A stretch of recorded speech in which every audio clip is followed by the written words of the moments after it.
Welcome back, everyone. I'm Aisha Sasay. We want to focus on the crisis in Syria, and President Bashar al-Assad has been discussing his next moves with visiting delegates from Iran. Now, Bilal Saab joins me now from Washington. He's former director of the Institute for Near East and Gulf Military Analysis. Thank you so much for joining us today. As everyone focuses on possible U.S. military strikes on Syria, what are your thoughts on how the Syrian regime might respond if that does indeed happen? I wasn't sure if you said former director. I'm actually the current director.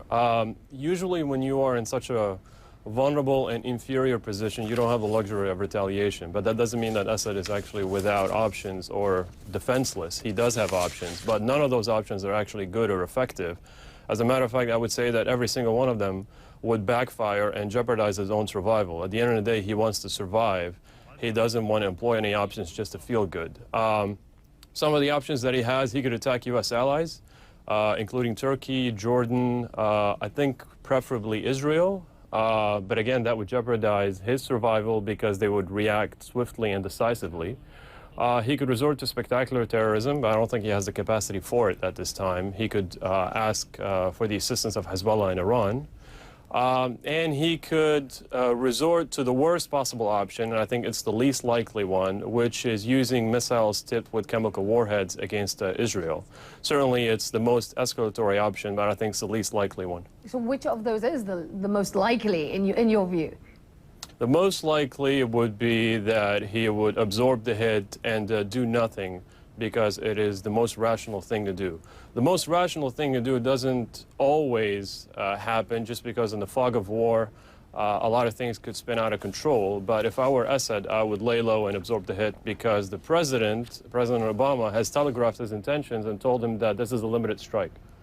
Okay, I'm interested that you talked about if they were rational, the most rational thing to do would be that.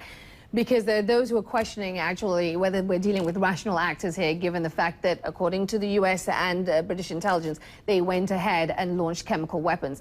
Are we dealing with rational actors here? Well, it's a good question. A lot of his own response, I recently wrote with my co-author Rex Brennan, would depend on why, in the first place, he used chemical weapons against his own people.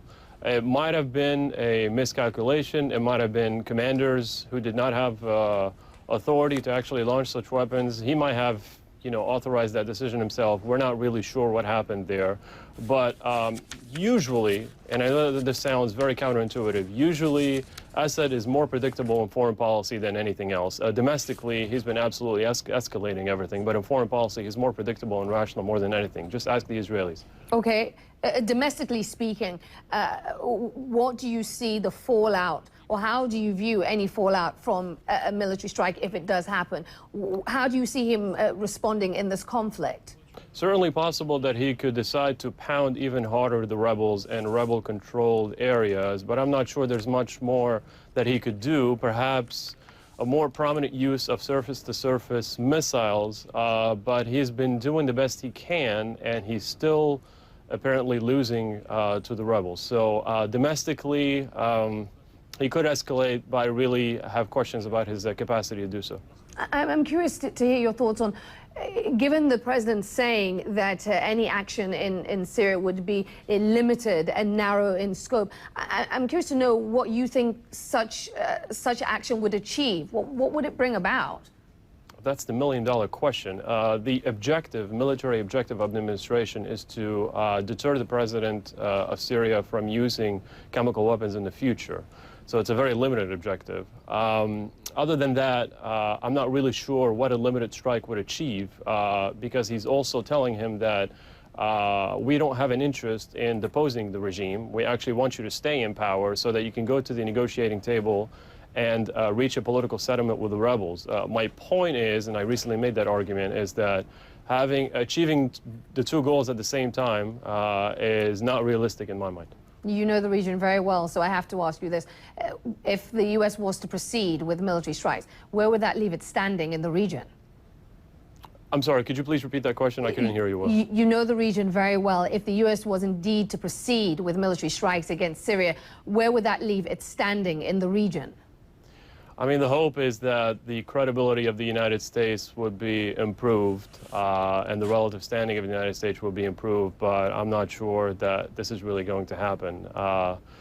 you could always make a case that the credibility of the United States is at its lowest for a very long time, but could always get worse. The United States, whether we like it or not, is not a country that is liked by most Arab countries right now. And so I'm not sure if the strike will change anything in terms of its credibility or its relative standing. All right, Bilal Saab joining us there from Washington. Great to get your perspective. He's director of the Institute for Near East and Gulf Military Analysis. Thank you so much. Anytime.